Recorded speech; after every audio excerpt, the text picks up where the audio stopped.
Hoje a gente vai para a parte 4 do Lendo o Livro com vocês, de Um Novo Mundo e o Despertar de uma Nova Consciência, um novo céu e uma nova terra. Há uma profecia bíblica que parece mais aplicável agora do que em qualquer outra época da história humana. Ela aparece tanto no Antigo quanto no Novo Testamento e fala do colapso da ordem mundial existente e do surgimento de um novo céu e uma nova terra. Precisamos entender que o céu mencionado nesse contexto não é um local, e sim o reino interior da consciência. Isso me lembra quando Jesus fala: eu sou o céu, a verdade e a vida, ou algo do tipo.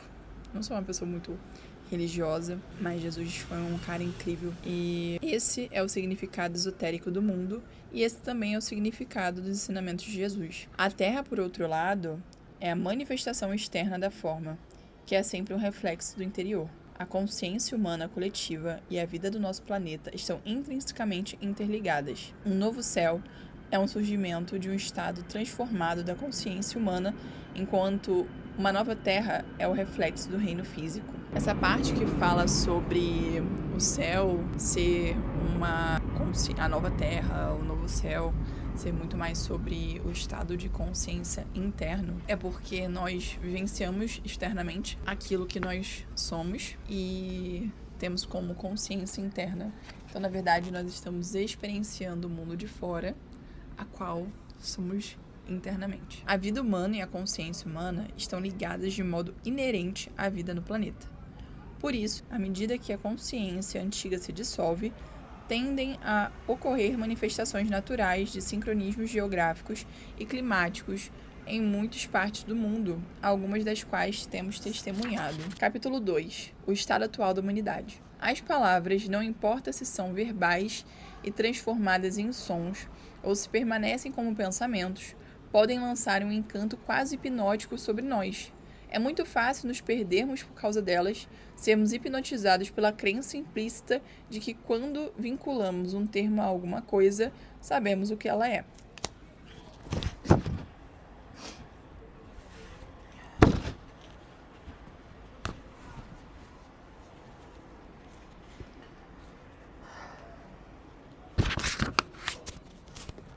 Mas, na verdade, não sabemos.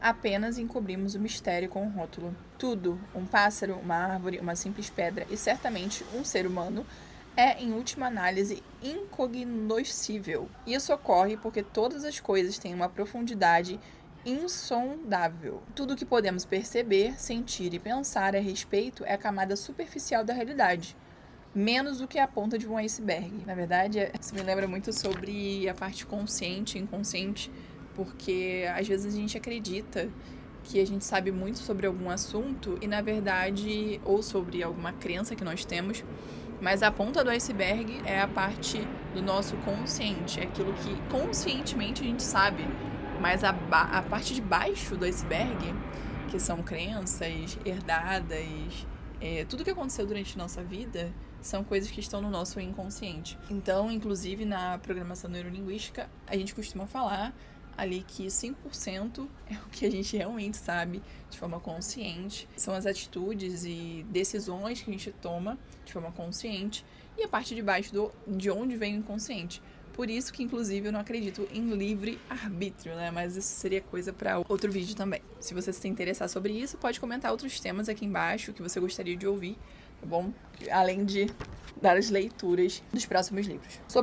Sob a aparência superficial, todas as coisas estão ligadas não apenas a tudo o que existe, como também à origem de toda a vida da qual procedemos. Até mesmo uma pedra, e mais facilmente uma flor ou um pássaro, pode nos mostrar o caminho de volta a Deus, a origem a nós mesmos. Quando olhamos para algo assim, ou o seguramos e depois o deixamos ir, sem lhe impor uma palavra nem um rótulo mental, uma sensação de assombro, de maravilha, surge dentro de nós. A essência desse elemento comunica-se conosco de modo silencioso e reflete nossa própria essência para nós. Isso é o que grandes artistas sentem e conseguem transmitir com sua arte. Van Gogh não disse: isto é apenas uma cadeira velha. Ele olhou e olhou e olhou e sentiu a existência da cadeira.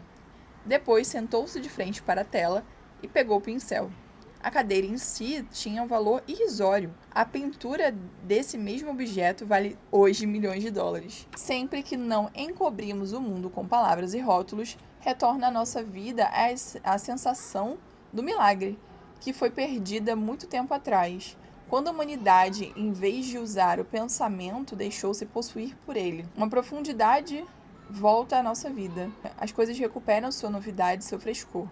E o maior de todos os milagres é vivenciar o seu essencial antes de quaisquer palavras, pensamentos, rótulos mentais e imagens. Para que isso aconteça, precisamos desvincular nossa percepção do eu, da existência, de todas as coisas que se misturam ou se identificaram com ele. Esse livro trata justamente dessa separação. Quanto mais rápidos somos em ligar rótulos verbais ou mentais a coisas, pessoas ou situações, mais superficial e sem vida nossa realidade se torna. Assim, mais fracos nos mostramos em relação a ela, ao milagre da vida que continuamente se desenrola dentro de nós e ao nosso redor. Com essa atitude, podemos ganhar inteligência, mas perdemos sabedoria, assim como alegria, amor, criatividade e vivacidade. Essas qualidades ficam ocultas na lacuna silenciosa entre a percepção e a interpretação. É evidente que necessitamos usar palavras e pensamentos. Ambos têm sua própria beleza. No entanto, será que precisamos ser aprisionados por eles? As palavras reduzem a realidade a algo que a mente humana é capaz de entender, o que é muita coisa. A linguagem consiste em 5 sons básicos que se originam nas cordas vocais. Eles são as vogais A, E, I, O, U. Os outros sons são consoantes produzidas pela pressão do ar, S, F, G e assim por diante. Você acredita que uma combinação desses sons básicos é suficiente para explicar quem é você, o propósito supremo do universo ou até mesmo o que uma árvore e uma pedra são em essência? Isso me lembra também quando perguntam se eu acredito em Deus, né? Porque eu, Mariane, creio que existe algo superior, não necessariamente Deus. E superior pode ser o universo, pode ser natureza, ou pode ser tudo ao mesmo tempo. E pra mim, não é somente sobre o nome Deus, sabe? E é muito mais sobre ter a clareza de quem eu sou no mundo, além do meu nome, do meu trabalho, dos meus relacionamentos, ou de qualquer outra coisa que no final não sou eu. Página 29, o eu ilusório. A palavra eu incorpora o maior erro e a verdade mais profunda. Dependendo de como é utilizada no uso convencional, não só é um dos termos empregados com maior frequência juntamente com palavras correlatas a mim, meu, comigo e etc., como é dos mais enganosos.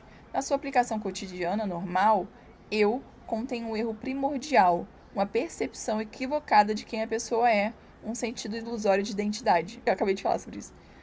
Isso é o ego. Isso é o que o Albert Einstein, que possuía um admirável entendimento, não só da realidade e do espaço e do tempo, como da natureza humana, chamou de ilusão de ótica de consciência. Essa identidade ilusória se torna, então, a base de todas as interpretações, ou melhor, das mais interpretações posteriores da realidade, de todos os processos do pensamento, das interações e dos relacionamentos.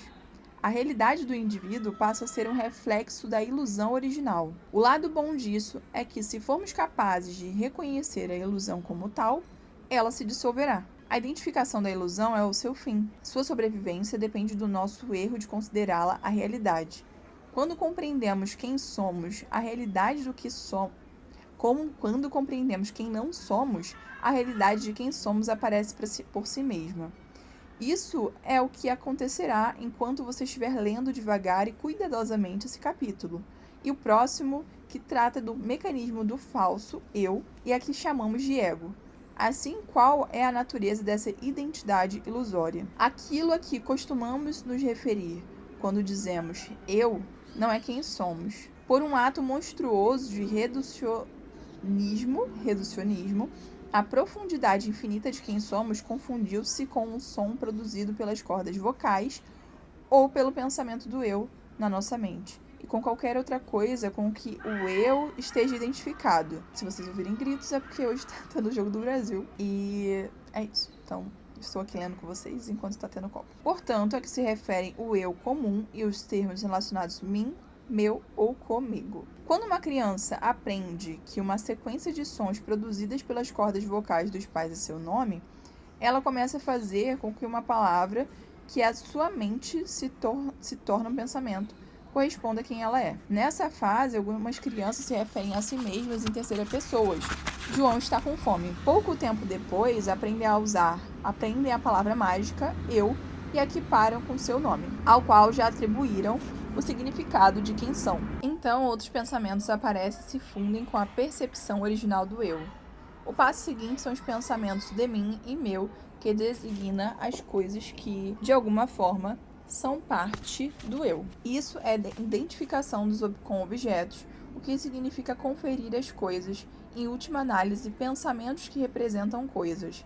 Uma percepção do eu, extrair assim uma identidade delas. Quando algo que a criança chama de meu brinquedo se quebra ou é tirado dela, surge um intenso sofrimento. Não porque o objeto tem um valor intrínseco, a criança logo perde o interesse por ele e o substitui por outro item qualquer, e sim por causa do pensamento meu.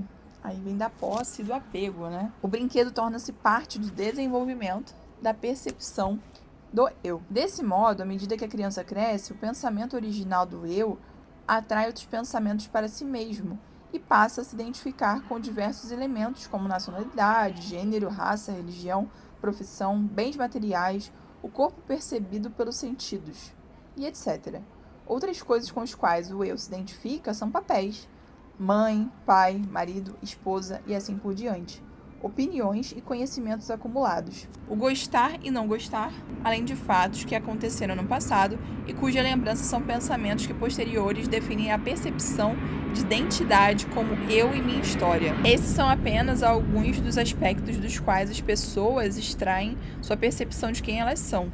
No fim das contas, eles não passam de pensamentos reunidos de maneira precária por conterem todo o sentido da identidade egóica. Essa construção mental é aquilo a que, em geral, alguém se refere quando diz eu.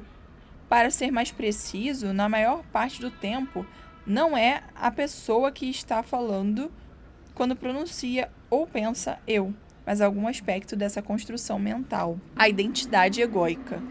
Após o processo do despertar, a palavra eu ainda é usada, no entanto, ela passa a vir de um lugar muito mais profundo dentro de nós.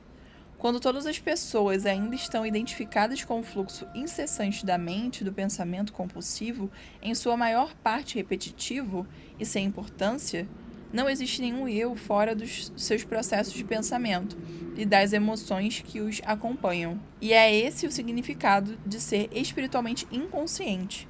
Quando informadas de que existe uma voz na sua cabeça que nunca para de falar, as pessoas costumam ter duas reações. Ou perguntam que voz, ou a negam com raiva.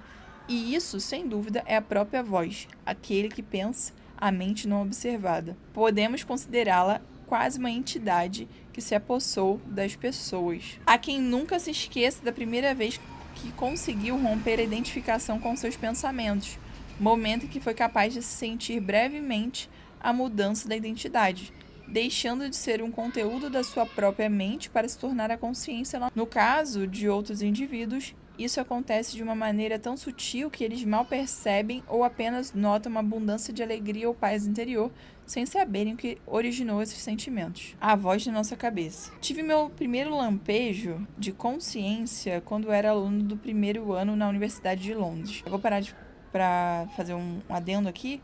O que acontece?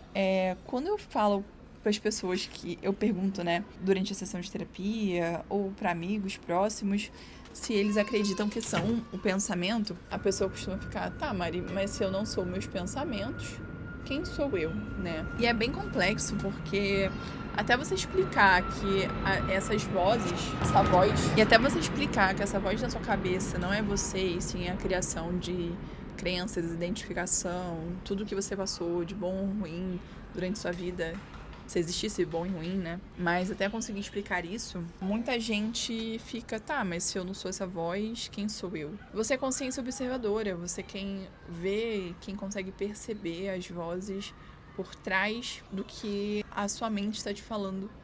Porque a mente mente. E se a mente mente, como é que a gente vai conseguir se identificar com algo, né? E é como se a gente, durante toda a nossa vida, devêssemos ser quem domina, mas na verdade somos dominados pela mente. E quando a gente começa a perceber isso, ou estuda mais sobre isso, a gente passa a ter que doutrinar nós, como consciências observadoras, que nós não somos os nossos pensamentos, e passar a perguntar de onde vem esse pensamento, quem pensa, se é do medo, se é de alguma coisa que eu vi por repetição. E a partir disso, a gente começa a olhar de forma de fora. Dar um exemplo aleatório. Vamos dizer que eu esteja com ciúme, né? E aí eu entendo que um adulto saudável, ele se questiona sobre o ciúme, se questiona sobre esse pensamento, se questiona sobre se é uma realidade, se é um fato ou se é um significado que eu dei para uma ação de alguma pessoa. E normalmente quem sente medo é a criança ferida durante algum momento da sua vida. E o que a gente replica são pensamentos e estruturas de coisas que a gente passou no passado, sendo que para nossa mente não existe passado nem futuro, tudo é agora. Então, nada mais são do que sintomas de raízes não tratadas. E voltando para a parte da consciência, é entender de fato quem pensa, quando pensa. Será que esse pensamento faz parte de quem eu era ou faz parte de quem eu sou hoje? Eu realmente acredito nesse pensamento. Por exemplo, vamos dizer que eu tenha um sério problema de confiança e eu vou fazer algo, por exemplo, tô aqui gravando pra vocês, e aí, vamos dizer que eu tivesse um sério problema de confiança e eu ficasse pensando, mas o que vão pensar de mim? E aí viessem esses pensamentos, né? Tipo, você não é capaz de falar, ou você não tem credibilidade, coisas do tipo que passa pela cabeça de muitas pessoas, sabe? E dentro disso, você passar a questionar, tá, de onde vem esse medo? É real? É verdade que eu sou uma pessoa que não passa confiança? Ou será que é só um medo? E aí você passa a racionalizar o pensamento. Enfim, voltando aqui, a voz da nossa cabeça. Tive o meu primeiro lampejo de consciência quando eu era aluno do primeiro ano na Universidade de Londres. Eu tomava o metrô 2 vezes por semana para ir à biblioteca da universidade. Em geral, por volta das 9 horas da manhã, quase no fim do horário do maior movimento, certa vez, uma mulher, um pouco mais de 30 anos, sentou-se à minha frente. Eu já a tinha visto algumas vezes naquele trem. Não era possível deixar de notá-la. Embora o vagão estivesse cheio, os vagões estivessem cheios, os assentos ao seu lado permaneciam desocupados. O motivo era, sem dúvida, o fato de que ela parecia um pouco insana. Muito tensa, falava consigo mesma sem cessar em voz alta, irritada, estava tão absorta nos próprios pensamentos que dava a impressão de ignorar a presença das pessoas ao seu redor. Mantinha a cabeça baixa e ligeiramente voltada para a esquerda, como se estivesse conversando com alguém sentado no lugar do seu lado. Embora eu não me lembre com exatidão suas palavras, o monólogo que essa mulher desfiava era algo como: então ela me disse, e depois eu disse que ela era uma mentirosa que ousava me acusar. Você sempre tirou vantagem da confiança que eu tinha em você e me traiu. Seu tom de voz era raivoso, como o de uma pessoa que fora enganada e precisava defender sua posição ou se sentiria aniquilada. Enquanto o trem se aproximava da estação, ela se levantou e se dirigiu à porta sem interromper a torrente de palavras que lhe brotava dos lábios. Como eu também ia saltar ali, fui andando atrás dela. No nível da rua, a mulher começou a caminhar para Bedford Square, ainda envolvida no diálogo imaginário. Minha curiosidade aumentou. Como ela estava se deslocando na mesma direção que eu tomaria, decidi segui-la. Embora permanecesse envolvida naquela conversa fantasiosa, a mulher parecia saber para onde estava indo. Logo estávamos próximos à imponente estrutura do Senate House, um edifício de 1930, onde se localizava o prédio da administração central da universidade e a biblioteca. Fiquei chocado. Seria possível que estivéssemos nos encaminhando para o mesmo lugar? Sim, era para onde ela ia. Será que a mulher era professora, uma aluna ou uma funcionária administrativa, uma bibliotecária? Talvez fizesse parte de um projeto de pesquisa psicológica.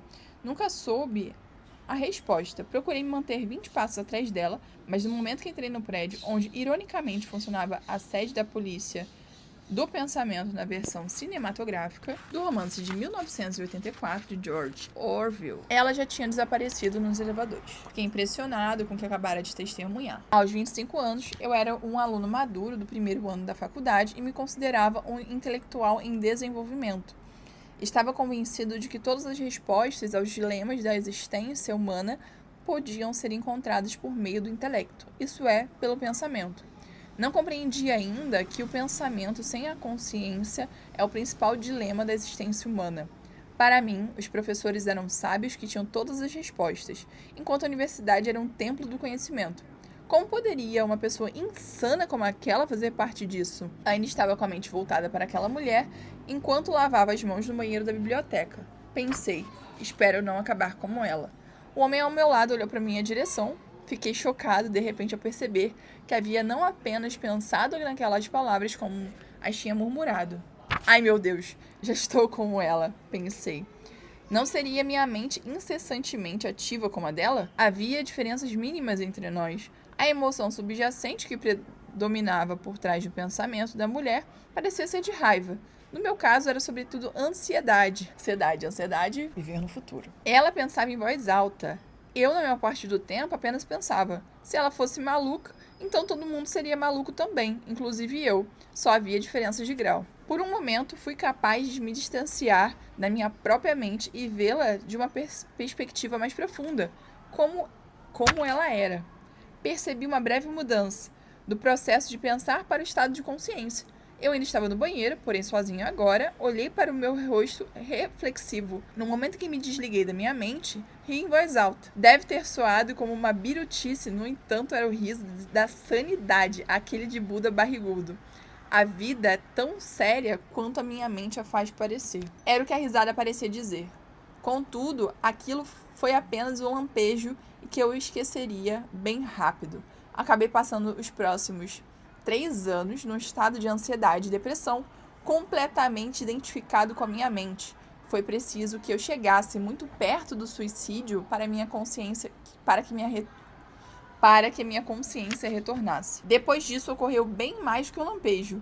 Eu me libertei do pensamento compulsivo e do falso eu criado pela mente. Aquele episódio envolvendo a mulher não só me deu a primeira centelha de consciência, como despertou a minha primeira dúvida quanto à validade absoluta do intelecto humano. Meses mais tarde, um fato trágico fez com que essa dúvida aumentasse. Numa manhã de segunda-feira, eu e outras pessoas chegávamos à universidade para assistir à palestra de um professor cujas ideias eu admirava muito.